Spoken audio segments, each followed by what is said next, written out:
Welcome to the Peterson Station Museum.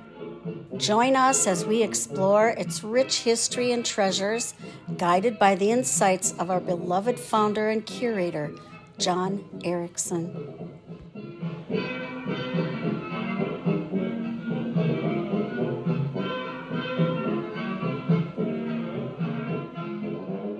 This is Our Savior's Lutheran Church, 1896 to 1952. It was merged with the Peterson Evangelical Church, and they created Grace Lutheran Church. Both altar paintings were taken down at that time by George Stevens, and they were stored in a closet. Roberta, too, was after me to find them, and I found them stored in a closet, and she had them taken out and reframed by George Himley of Rushford, but who was a confirmed member of Our Savior's Lutheran Church in Peterson.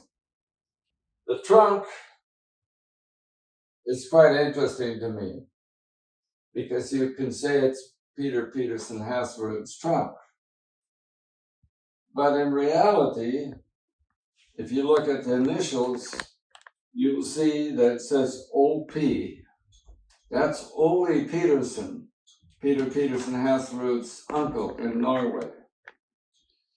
This trunk is dated in the 1700s on the top in brass, and 1847 on the front. So I assume that this trunk was probably Rosemont in 1847, or that they just added these two blocks that say Ole Peterson and the date in 1847. P.P. Haslerud came as a 14-year-old boy in 1843. This trunk got to Dodgeville, Wisconsin in 1856. And he writes this gentleman, Tronson, I believe his name was, in Dodgeville, and he says, "Send me my trunk by rail." And the guy, this Tronson, replies, "How in the world can I do that? There's no rail between Dodgeville and Peterson, Minnesota. I think if you want your trunk, you better come and get it." When he died in 1880, everything was divided in the family except for this trunk. And so every 3 months it rotated from G.P. Haslerud to Andrew Haslerud to Mary Haslerud to Adeline Haslerud. And this went on, of course, by that generation, and it went along the generation after. And by the third generation, it was all over the place, and nobody knew where it was. And I found it out in western Minnesota with a family. And so here's the trunk. This is a Peterson Evangelical Lutheran Church painting, 1899 to 1952, when it was taken down, so that the church edifice became Grace Lutheran, and they homogenized the church so that it wouldn't be my church or your church. This painting was, by their request, at the Norwegian American Museum in Decorah for 6 months. I built a crate for it and crated it up, and I hauled it down there. And and delivered it, and I picked it up after 6 months and brought it back. This painting was done by Sarah Ruglon, and there's a lady from the Chatfield area that is doing a booklet about all of Sarah Ruglon's paintings, and she took photos of this, and I have a copy of her work, what she's already done. This is the trunk of Peter E. Quickstead. Peter Evenson Quickstead. And this showed up in an auction in La Crosse, where I happened to buy it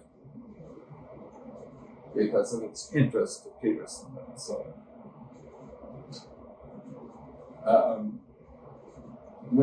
in this case, we have embalming bottles from the Moan Funeral Home. We got a casket over there that represents the Moan Funeral Home. And we have a cooling board below it. And that's when they did funerals at home. You'd take the cooling board along out, you'd fold it out in the living room of the individual's home, and you lay the cadaver on it and you work on it in the home. This is a Norwegian sugar cube cutter. And I'd say this about the Norwegian sugar cube cutter. If they liked you, they give you a big sugar cube. If they didn't, they cut it down. That's probably not true, but that's what I'm saying. Because actually they got their sugar in bigger blocks like this in the older days, and they would cut it down for their use. And at the bottom, we have the tools for making rumograp. One is the standard tool, factory made, and the other one looks rather crude. And the reason for that is some families cut the top of their Christmas tree off after Christmas, and they would whittle on it, and they'd use it for the rumograp the following year. The Quicksteads came here in 1860s and first established a blacksmith shop. The building still exists uptown, the 1875 blacksmith shop. And then next to it, you'll see the 1901 stone blacksmith shop. So they were involved in business in town here for many, many years. And this reel here is all wooden pegged, no nails. What it represents is what you would put skeins of yarn on. But it is difficult for us to vision that as a skeins of yarn because of how crude it is. But if you came here in the 1860s and that's what you would see, because you couldn't bring all of this stuff with you from Europe, no matter how rich you were. And so subsequently you had to make it. And some of these people were real craftsmen and made objects like this. This is the blackout practice map for the community of Peterson during World War II. And I know that many people thought it was ridiculous that a small town would have blackout practice. But it's just another example of how everybody participated in World War II. You had gas rationing, food rationing, and you couldn't buy anything that was new because, like automobiles, because they weren't being produced. They were producing war materials. But I consider this important because it made everybody feel that they participated in World War II. When Korea came about and Vietnam came about, nobody participated except the people that were actually on the ground. And that made for bitter feelings all the way around. Yeah. And it's just in recent years that most people have kind of accepted it and that it's part of life. This is a fabric that Brita Boehm made in 1858 in Norway and brought it with her to America. And I consider it a very rare and important piece. The spoon, I believe, came out of the Elmer Halverson house, probably from P.P. Hasselrod days. And it's a very nice spoon.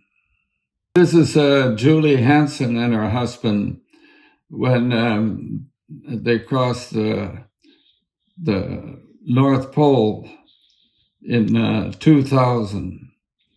And it's a folder with all the National Geographic Society, which indicates all the different events that were going on with them on that trip. And Julie was a graduate of Peterson High School. The chain was made by the Atkinson family. I call it George Atkinson's chain, but I can't be sure that it's George. It could have been George's father that made that chain. And it has a little ball inside the end of it on this end and a hook on the other end. And I consider it a piece of art. This is Gordon Boyham's steam shovel that his father made for him in the 1920s when he was a child. It's all homemade. Done by Even Olsen II. And the two Tufts and Tuvies were all brothers, and they were all had some talents. And it is said that some of Even Olsen II's articles are at the Smithsonian in Washington, D.C. This is a baptismal font from the Peterson Evangelical Lutheran Church, which became a casualty of the church when it was merged with Our Savior's, and Grace Lutheran Church was homogenized. So this is a great piece from that point of view. And behind it is a Milwaukee Railroad umbrella holder that is quite nice. This is a ship that the Swen Husatov family took in 1846 when they came to America. The Husatovs later changed their name to Thompson, and they lived on a farm about 3 miles outside of Peterson towards the Arndal Cemetery.